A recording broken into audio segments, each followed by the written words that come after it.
Sabi sa Biblia, tutuparin natin ang kautusan ni Kristo. Hindi ang kautusan ni Moises, hindi ang kautusan ng kung sino-sinong Poncio Pilato, kundi ang kautusan ni Kristo.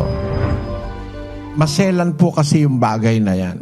Kung ilalagay ko kayo sa ilalim ng batas ng Diyos, nagkakasala po kayo kasi buhay pa yung asawa nung kinakasama nyo.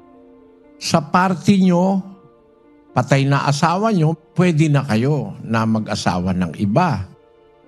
Pero dun sa party nung kasama nyo ngayon, na kanyo ay kapatid nung una nyong asawa, lalabas, nagkakasala siya kasi hindi naman patay yung asawa niya, nag-asawa siya sa inyo. Kaya lang, ang punto ganito, maselan po ito. Nangyari po yan sa inyo, sa Katoliko kayo. Hindi naman tinuturo sa Katoliko yung buong aral ni Kristo. Kaya lang kayo mananagot sa Diyos kung nasa ilalim kayo talaga ng batas ng Kristo. Mabigat pong kasalanan yan para sa inyong kasama ngayon. Kasi meron siyang asawa, hindi naman patay yung asawa niya. Pero kung pareho naman kayong nasa labas ng batas, kasi ang batas po ni Kristo may jurisdiction yan eh. Itinuturo yung batas ni Kristo sa mga taong nasa ilalim ng kanyang batas, yung nasasakop ng kanyang batas. Nasasakop kayo, batas ng Katoliko, batas ng kung aling relihiyon. Hindi naman po yan ang relihiyon sa Biblia. Pakinggan nyo sandali ito para maunawaan nyo ibig kong sabihin. 3:19 ng Roma. Ngayon ay nalalaman natin na ang anumang sinasabi ng kautusan, yaon ay sinasabi sa nangasa ilalim ng kautusan, upang matikom ang bawat bibig at ang buong sanglibutan ay mapasa ilalim ng hatol ng Diyos. Ayon, ang sinasabi ang wika ng kautusan, sinasabi yon sa nasa ilalim ng kautusan. So the law has its effectivity over those who are under the law. Pag wala ka sa ilalim ng batas, ibang sitwasyon yon. Wala ka naman po sa ilalim ng batas, kasi nasa Katoliko ka, iba naman ang batas ng Katoliko eh. Iba sa batas ni Kristo eh. Dapat napailalim ka sa batas ni Kristo. Basahin natin ang 6:2 ng Galacia. Magtulong-tulong kayo sa pagdadala ng pasanin ng isa't isa, at sa gayon ninyo matutupad ang kautusan ni Kristo. Sabi sa Biblia, tutuparin natin ang kautusan ni Kristo. Hindi ang kautusan ni Moises, hindi ang kautusan ng kung sino-sinong Poncio Pilato, kundi ang kautusan ni Kristo. Ngayon, ang kautusan ni Kristo, itinuturo yan ng mga apostol sa iglesia ng Diyos. Sabi ni Kristo sa 28:20 ng Mateo, na ituro ninyo sa kanila na kanilang ganapin ang lahat ng mga bagay na iniutos ko sa inyo. At narito ako'y sumasa inyong palagi hanggang sa katapusan ng panahon. Pinapaturo yan sa mga apostol. Ang mga apostol naman, tinuturo yan sa iglesia ng Diyos sa Biblia. Sa Katoliko, iba naman ang turong batas eh. Ang kasal dyan, may bayad. No? Wala naman bayad sa Biblia.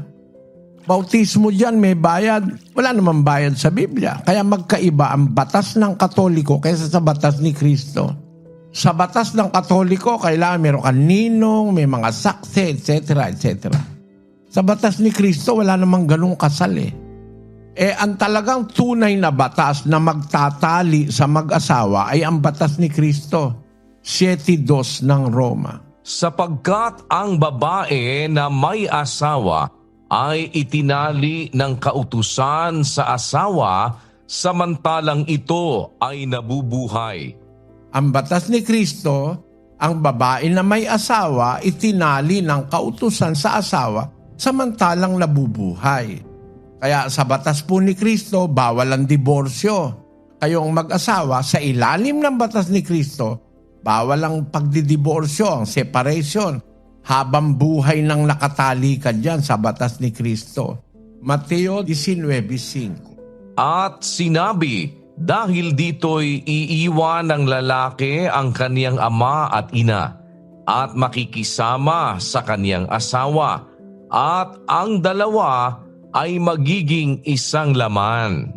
Kaya nga, hindi na sila dalawa, kundi isang laman. Ang pinapagsama nga ng Diyos ay huwag papaghiwalayin ng tao. Yan po ang batas ni Kristo. Walang hiwalayan, walang diborsyo, walang separation. Bawal po ni Kristo yan. Kinasal ka sa protestante na pwede rin magdiborsyo.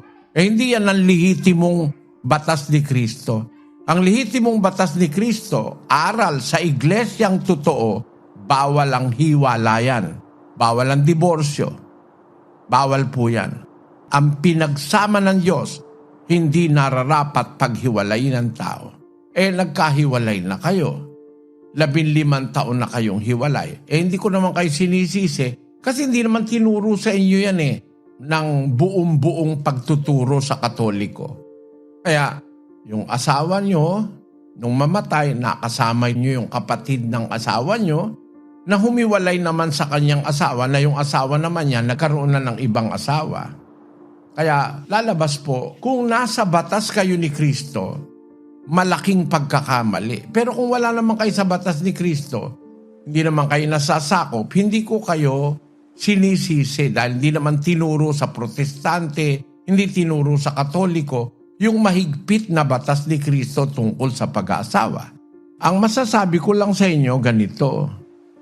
Pwede naman po kayong magsama na kasi nga meron ng asawa yung isa. Kayo naman wala naman kayong cargo de konsensya dahil patay na yung asawa nyo. Kaya lang yung asawa nyo sabit doon sa party na yon. Pero hindi rin naman siya malaking pagkakamali kasi yung asawa niya nag-asawa na rin ng iba. Ang masasabi ko na lang po sa inyo, pasakop kayo sa batas ni Kristo.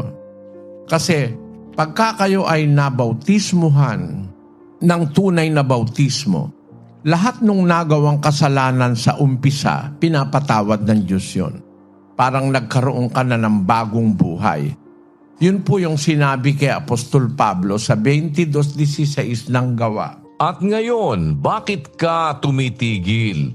Magtindig ka at ikaw ay magbautismo at hugasan mo ang iyong mga kasalanan na tumatawag sa kaniyang pangalan.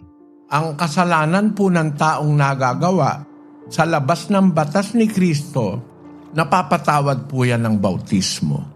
Kagaya ni Pablo, marami siyang ginawang kalokohan ng mga kasalanang mabibigat. Pero nung mabautismoan siya, napatawad siya.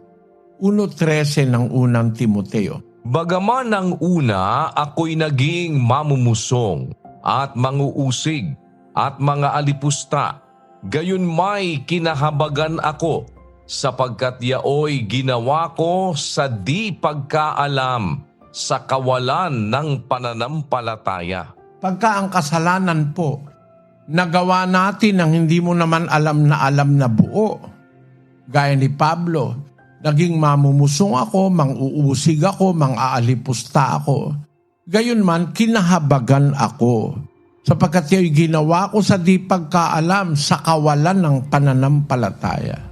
Kaya yun ang pang-absuelto sa inyo mga kapatid. Matanggap nyo yung bautismo at pag nabautismoan kayo, papatawarin na ng Diyos yung nakaraan ninyong mga nagawang mali, makakapag-start kayo ng panibagong buhay.